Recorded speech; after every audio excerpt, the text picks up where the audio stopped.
Hey, so today let's talk about um, the term kung fu, okay? Because we like to say that, oh yeah, I'm teaching kung fu, I'm doing kung fu, and that, right? The thing about it though is that kung fu in its translation means like time and energy spent to develop some type of like prowess or skill in something. So kung fu doesn't have to refer only to like a martial art.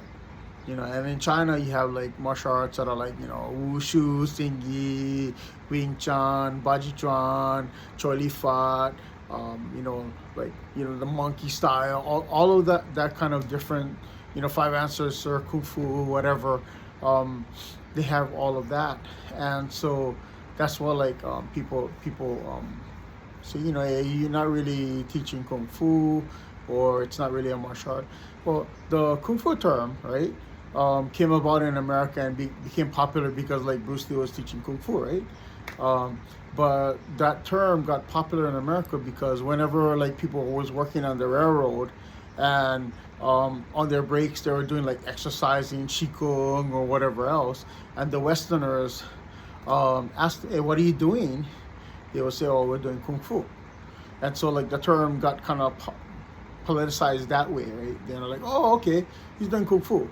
All right. So then like in the with the movies, like Bruce Lee made it popular, right? Okay. But in general, the term kung fu just means like time and energy, and progress to do something. So you can have good kung fu. You can have developed kung fu for like cooking or whatever skill you have. Okay, so going back to that term kung fu.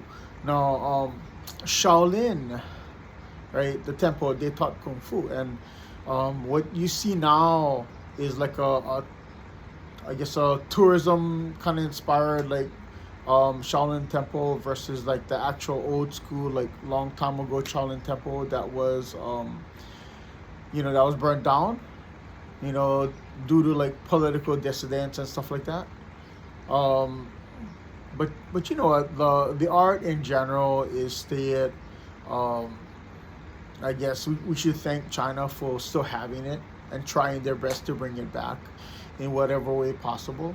Um, the art in itself is like beautiful in many of its different versions, and you should just appreciate it for what it is, and realize that every culture has its own like little pros and cons and treasures, and that's one of them.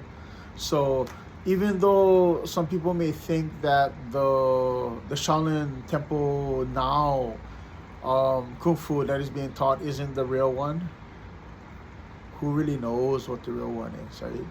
That's what the 36 chamber was for, right? That movie, The 36 Chamber, right? Shaolin had the 35 like levels, where each chamber represents kind of like a level of progress. And the 36 chamber was the chamber that was outside of the temple, right? So like all of the Shaolin monks that got away from the burning, they left and they did their own teaching, right? And some of them did the Wing Chun, some of them did the Tai Chi, some of them they did the Choi Li Fat, some of them did the like the Mantis. We don't know, right? But in general, like that's the term kung fu. Now, when it comes to like the Shaolin Temple, the old story is that like a Shaolin monk called Bodhidharma, right? He came to train. He came from India or Persia. We don't really know exactly. They don't really say exactly where he came from, but he was kind of an Asianish kind of monk that wasn't necessarily Chinese. Came to the Shaolin Temple to train there. He was training there, and what he found was like, unlike where he came from, and he's used to like a lot of hard work and stuff. He would see the temple people coming in there, and they'd be like falling off, nodding asleep, during meditation.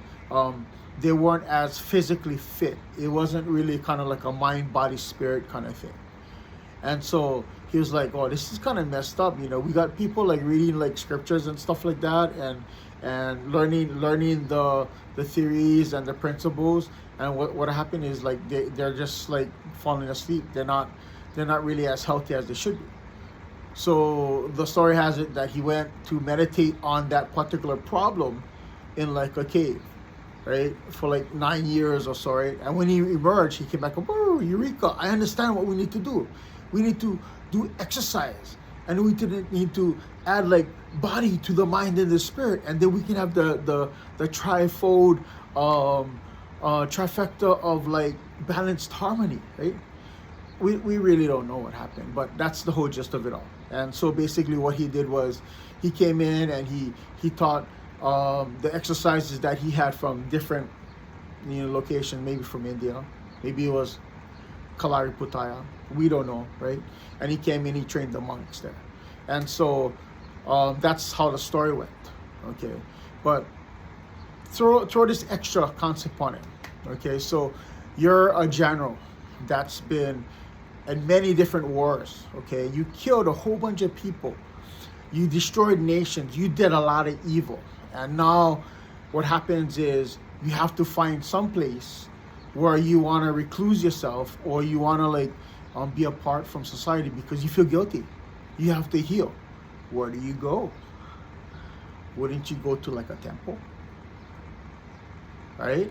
So imagine that you now have like these war heroes, these exceptional generals that survived the war. So they must be pretty good at martial arts, right? They must be pretty good at combat. And now they're going to these temples and they're studying scripture as well. At some point or another, there's going to be some type of knowledge transfer. Okay? And that's all I'm saying. So back in the day when the Shaolin Temple used to have monks, they used to have nobles that came to train there, right? They used to have old retired generals that had to deal with the trauma of their life and they needed to give back. And so the temple back in the day was probably that. It was like a synergy of all these different components all being housed in one location. And eventually somebody was like, oh, well, let's use them to help house refugees. Let's use them for our political movement. Let's use them for this, let's use them for that, because they're now skilled martial artists in addition to being like religious people, right? And so we really don't know what happened, but in a nutshell, that's kind of like, Shaolin Kung Fu, right? And then when the temple burned down, then you have like the 36th chamber and all these people like, teaching martial arts. We don't know. Maybe they developed it on their own. Maybe they just like was sitting down watching the monkeys when they were in prison. Maybe they did like were contemplating, fishing, and they seen the crane like on the lake and they're like, oh, I'm gonna do something like that. Who knows, right? But in a nutshell, that's kind of like how like the Shaolin Kung Fu-ish kind of came about. And we don't know. All we can really do now is kind of really appreciate the art. It's beautiful. It doesn't matter how it came about. We look at it now, even though like, China did burn down Shaolin Temple, right? There are people, but at the same time, they also brought it back, right? So let's just appreciate them for that. Whether or not we think it's like the authentic, the real or not, it's the Shaolin Temple now. And let's appreciate that and say that, thank you China for bringing it back. Thank you for like not completely wiping it out. It is what it is.